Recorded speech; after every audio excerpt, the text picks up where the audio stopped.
Alam nyo, yung pala si Senator Policarpio, mabait na tao, ah. Tsaka, alam niyo bang taga-Sambales din pala yung si Senator Policarpio, katulad ninyo? Ano nga, yun yung sinasabi ni tatay na siya yung nagligtas. Hindi naman yung Senator Policarpio na yun. Sabi Paano niya. kung totoo? Paano magiging totoo? Nandun po ako. Kitang-kita ng dalawang mata ko, no? Na imbes na iniligtas niya yung tao, kinuha niya yung bag na may lamang pera. Yun yung nakaw niya. Sabat ka na sabat, tatampalin na kita dyan, eh. Tumakaasta ka, parang nanay kita. Sus!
Sigurado ka ba dyan sa pinaplano mo? Oo naman. Siya ang magiging daan sa pangarap ko. Matigas ang ulo ng isang iyon. May sariling utak. Pero, ang kaibahan niya, nakikinig siya sa akin. Manungsol niya nga ako, di ba? Surefire ba yan?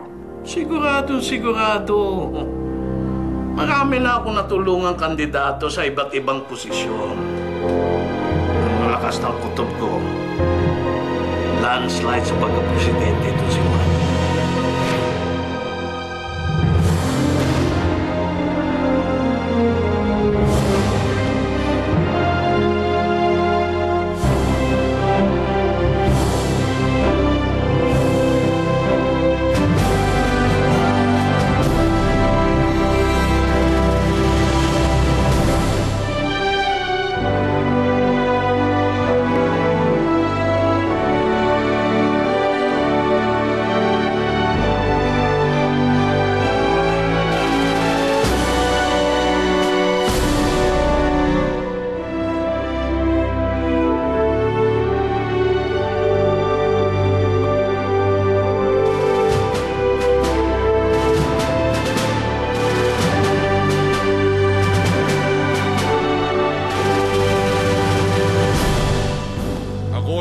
Ako si Juan Ignacio Policarpio.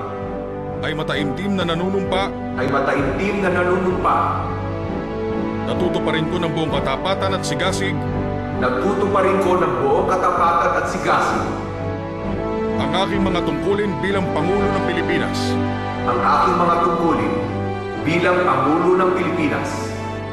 Kasihan nawa ako ng Diyos.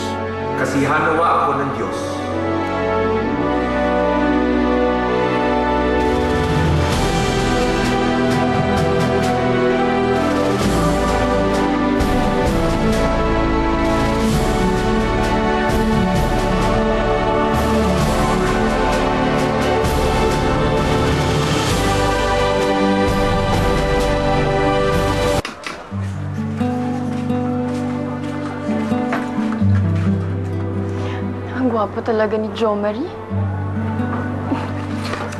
Uite, ang gwapo talaga ng Jo Marie Buenavista na yan. Naku, alam mo, pag naging artista yan talaga, magiging presidente ako ng fans club niyan. Promise talaga. Tadya ko pa sa mukha yan eh. Ba't ang init naman ang ulo mo dyan? Eh kasi simula nang ipinagtanggol ka niya sa Isabel na yan, wala nang ibang buwang bibig kundi ang gwapong cute na tuta na yan. Oy, Pina ha? Ang bata-bata mo pa, hindi ka pa pwedeng ma-inlove, no? Baka buntalin kita dyan. Grabe. Tumpak! Upak, gusto mo? Tama na yan, tumahimik kayo. Kaya tayo minamalas eh. Hindi tayo yumayaman kasi ang ingay-ingay nyo. Tinataboy nyo yung swerte. Pali na kayo. Sunod na kayo ha. Tumakakain na tayo. Sige ho. Yan! Yang Isabel na yan na swerte. Biruin nyo, first daughter daw. Eh, di naman pala totoong anak. Ay, kaswerte talaga kasi naman ang gwapo-gwapo talaga ni Jo Marie. Jo Marie! Ay, dito ako! Uy! Gwapo talaga.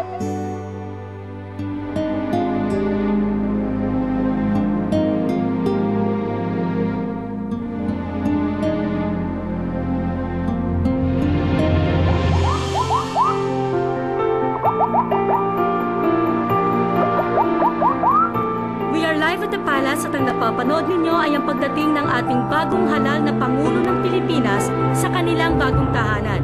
Kasama ng ating presidenteng si Juan Policarpio, ang kanyang butihing asawang si Marcela Jacinto, ang kanilang pamangking magiging first daughter na si Isabel Jacinto, at ang kapatid ng Pangulo na si Atty. Leona Jacinto. Sinong mag-aakalang ang dating bumbero sa Dagupan magiging presidente ng Pilipinas?